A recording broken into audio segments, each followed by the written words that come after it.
Hi girls and boys. Today I'm going to read this book called Alexander and the Terrible, Horrible, No Good, Very Bad Day. And while I read it, I'd like to use some of the things we've learned in music class.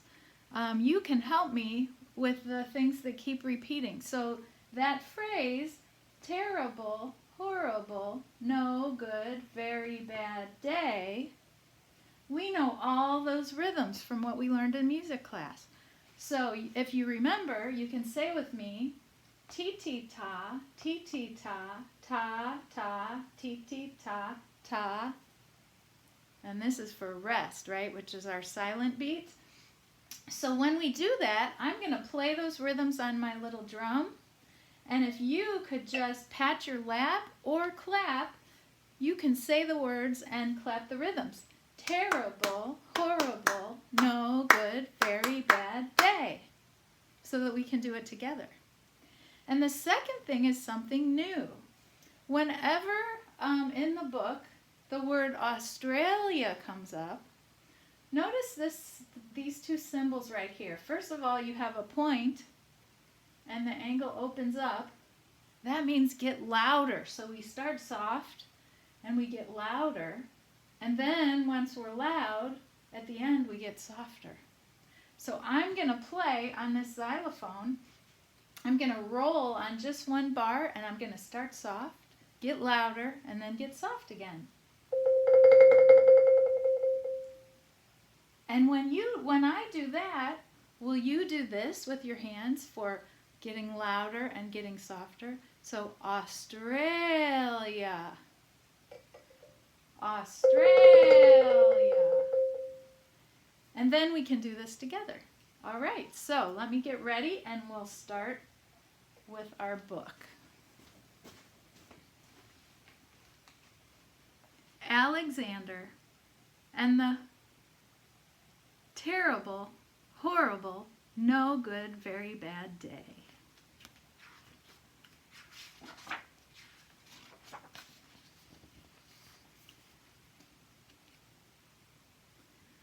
I went to sleep with gum in my mouth, and now there's gum in my hair. And when I got out of bed this morning, I tripped on the skateboard, and by mistake, I dropped my sweater in the sink while the water was running. And I could tell it was going to be a terrible, horrible, no good, very bad day.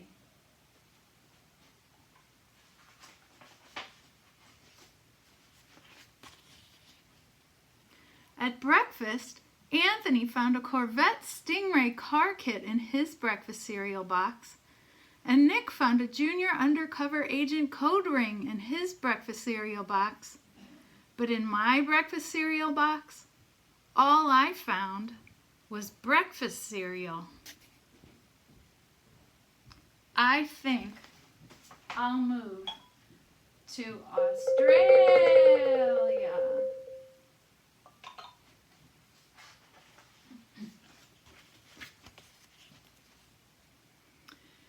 In the carpool, Mrs. Gibson let Becky have a seat by the window. Audrey and Elliot got seats by the window too. I said I was being scrunched. I said I was being smushed. I said if I don't get a seat by the window, I am going to be car sick. No one even answered.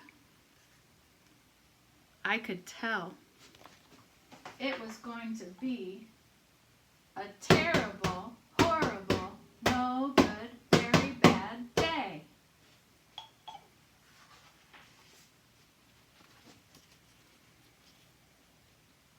At school, Mrs. Dickens liked Paul's picture of a sailboat better than my picture of an invisible castle. At singing time, she said I sang too loud. At counting time, she said I left out 16. Well, who needs 16? I could tell it was going to be a terrible, horrible, no good, very bad day.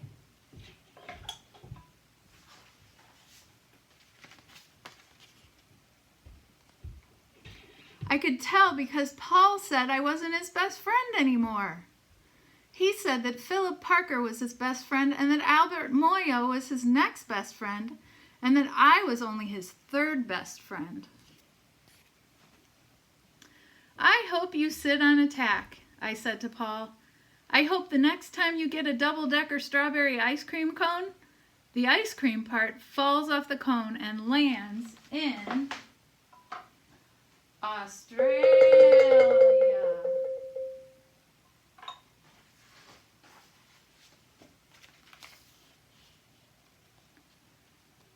There were 2 cupcakes in Philip Parker's lunch bag.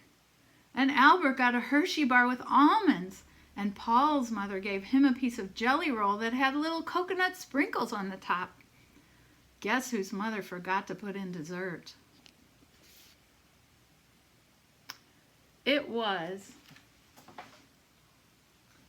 a terrible, horrible, no good, very bad day.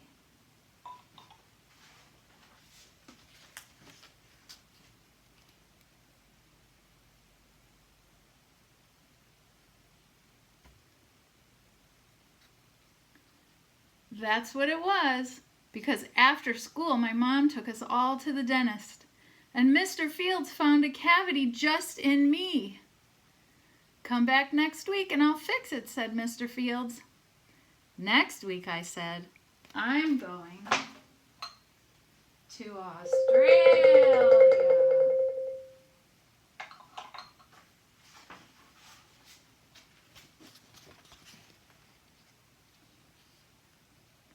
On the way downstairs, the elevator door closed on my foot. And while we were waiting for my mom to get to the car, Anthony made me fall where it was muddy. And then, when I started crying because of the mud, Nick said I was a crybaby.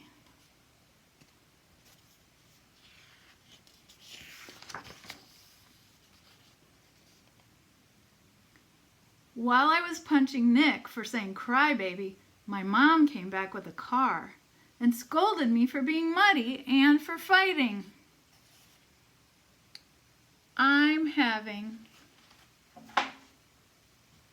a terrible, horrible, no good, very bad day. No one even answered.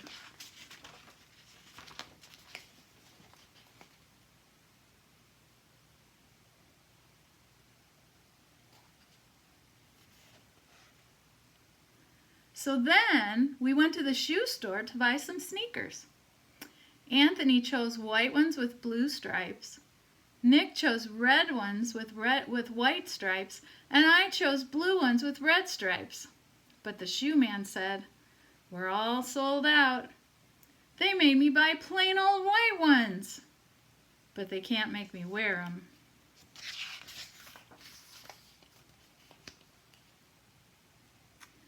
When we picked up my dad at his office, he said I couldn't play with his copying machine, but I forgot.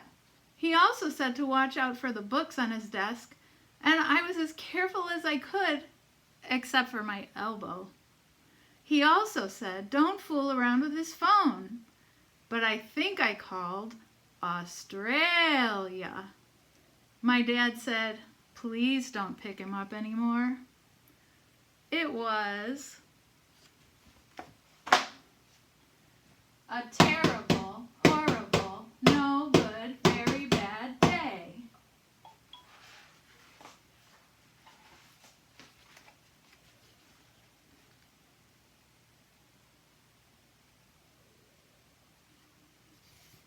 There were lima beans for dinner. I hate lima beans. There was kissing on TV. I hate kissing.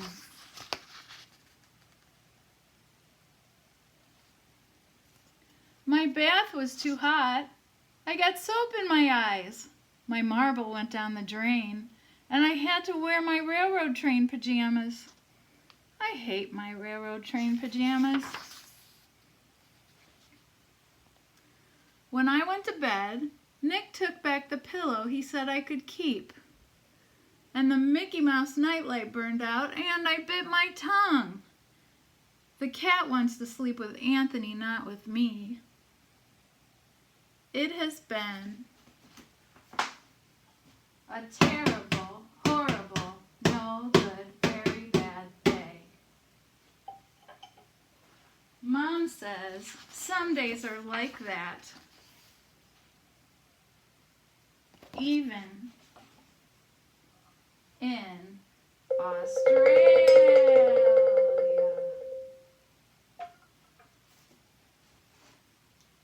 The end.